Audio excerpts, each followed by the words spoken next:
والكلمة الآن سي حبيب زقاد. سيد الرئيس، اتمنى ان ما تقاطعنيش وما تعقبش عليا باسكو صافي 2 ans وانت تقاطع فيا. ما تقاطعنيش هذه المره، راني نائب كيما انا كيما انت. مازال ما تكلمت. بصح راك تقاطعتني منذ 2 وانت تقاطع فيا. من حقي باش نكريتيكي الناس الكل. جو سوي ان ديبوتي. سيد الرئيس، سيدات والساده النواب، الساده الوزراء، اعضاء اسره الاعلام، السلام عليكم ورحمه الله تعالى وبركاته. نظرا للتطورات المتواتره والخطيره التي حلت ببلادنا ثانيا سأنعش الاقتصاد الجزائري. ثالثا سأعيد الكرامة للجزائريين. رابعا سأعيد الجزائر مكانتها بين الأمم. السياسية التي أضرت بأمتنا قاطبة جراء التسيير الكارثي لمقدرات البلاد، وأمام هذا الوضع الذي ينظر بالفوضى والانفلات الأمني، وضع إن لم نسارع بإيجاد حلول جذرية يوشك لا قدر الله أن يضع البلاد والعباد في أتون حرب لا تبقي ولا تضر. إنكم مستودع أحلامنا وآمالنا. ما أنتم أي شباب، أنتم شباب الجزائر وما أدراك من الجزائر. شباب الجزائر ما كاين والو. قررت أنا النائب زقاد حبيب من اليوم فصاعد أن لا أناقش أي مشروع قانون ولن أعترف بهذا المجلس إطلاقا. هذا المجلس أنا راح ندافع عليكم يا جماعة، ما تكسروش راسكم باسكو أنتم ما عندكم حتى قيمة برا. راني ندافع عليكم. هذا المجلس الذي أصبح محل سخرية واستهزاء في الأوساط الشعبية بسبب رعونته في التعاطي مع الأحداث المتسارعة التي كان كلما مر علينا يوم إلا ونسمع عن أمور لا يصدقها العقل.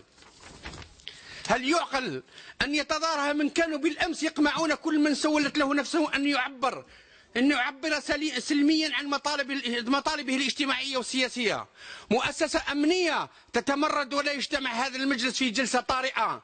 كيف أناقش مشاريع قوانين ونحن نرى بأم عيننا أكثر من 800 ألف جزائري هاجروا وطنهم نحو أوروبا وأمريكا والخليج العربي، رغم أن بلدنا يعيش بحبوحة مالية لم يسبق لها مثيل في التاريخ، وبالمقابل هجرهم 100 ألف جزائري فقط خلال سنوات الدم والدمار. أليس هذا بالأمر العجيب؟ لن أناقش مشاريع قوانين بعد اليوم ما دام الجزائر اختار الحق.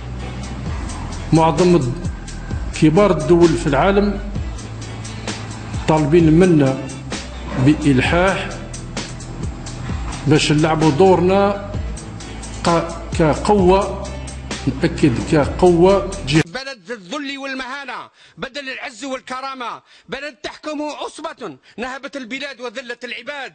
كيف أناقش مشاريع قوانين وأبناء هؤلاء المسؤولين يهينون أعوان الشرطة ويقيلونهم من مناصبهم، حتى وصل بهم الأمر إلى ضرب بعض هؤلاء الذين يتصدون للشعب بسبب فشل تسيير قطاعات آبائهم؟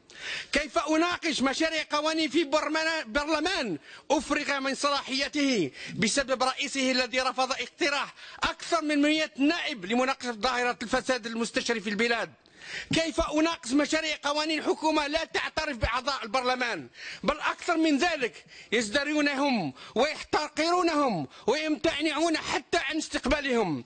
كيف أناقش مشاريع قوانين وبعض النواب الذي زكاهم الشعب يتهافتون لأخذ صورة تذكارية مع وزراء معينين؟ لعمري إنه القرف والخزي كما يقول إخواننا في الغرب الجزائري. لا، لن أناقش بعد اليوم مشاريع قوانين ما دام ولد خليفة يستصغر زملائه النواب ويحط من قيمتهم أمام مرأة ومسمع 40 مليون جزائري بدون أدنى جل ولا حياء.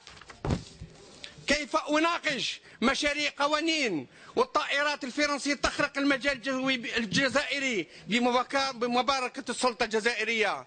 كيف أناقش مشاريع بعد اليوم ومشاريع قوانين ونحن نرى التدخل السافر للمسؤول الفرنسي في إحداث سقوط الطائرة الجزائرية في مالي؟ ألم أقل لكم أن الجزائر تسير بالوكالة؟ كيف أناقش لما كانش يقرا قريناه،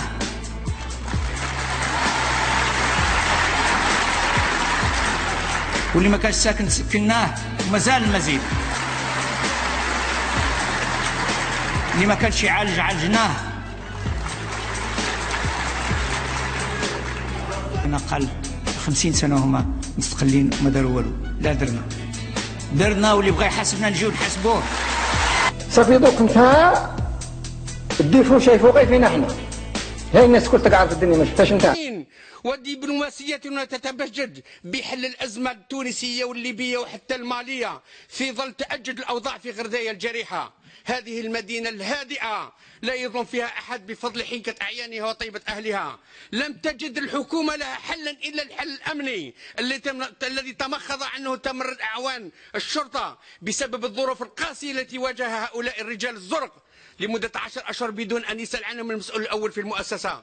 كيف إذا أسمح لنفسي أناقش مشاريع قوانين وأنا أسمع السيد ولد خليفة يقول جملة زلزلة كياني وأصبت من خلالها بالشلل. لقد صرح رئيس مجلس الشعب الوطني أن أكبر حدث إيجابي حدث له وهو تحت قبة البرلمان يتمثل في خطاب الرئيس الفرنسي فرانسوا هولاند أمام المجلس بغرفتيه. هل بعد كل هذا الهوان أسمح لنفسي أن أناقش مشاريع قوانين؟ كيف أناقش مشاريع قوانين العجوز الشمطاء والعجوز الشمطاء جينيف دي فونتري تصرح بملء فيها وفي حضور معالي الوزيرة ومسؤولين ساميين في الدولة أن الجزائر فرنسية وأن كل ما نشهده من جمال ورشاقة بناتنا هو من صنع فرنسي. هل يمكن أن نتصور أن دولة بحجم الجزائر تسير من دون رئيس جمهورية والمجلس منغمس في مناقشة مشاريع لا يسر حتى على مراقبة تطبيقها لدى السلطة التنفيذية؟ وفي الأخير كيف أناقش مشاريع قوانين دون أن نسأل عن رئيس من المفروض أنه منتخب من طرف الشعب أصبح يسير دولة كاملة بالوكالة؟ رئيس لا يخاطب الأمة ولا يحضر الاجتماعات ولا يستقبل السفراء ولا يخرج إلى الميدان، مما فتح الباب واسعا أمام الشائعات التي أضحت تتصدر الصفحات الأولى للجرائد والقنوات. ومجلس الموقر ما زال في صمته وكأن الأمر لا يعنيه. هل بقي من كلام يمكن أن يقال بعد هذا الخزي؟ لهذا يجب أن أصمت قبل أن يتوقف قلبي عن القمقان. وشكرا لك.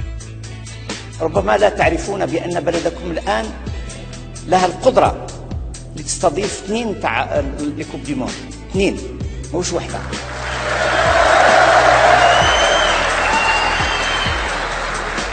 والله هذه من يدوخني هذا الانسان هذا كبير خاطر اخرى راني دوك نسمع كلمه هذه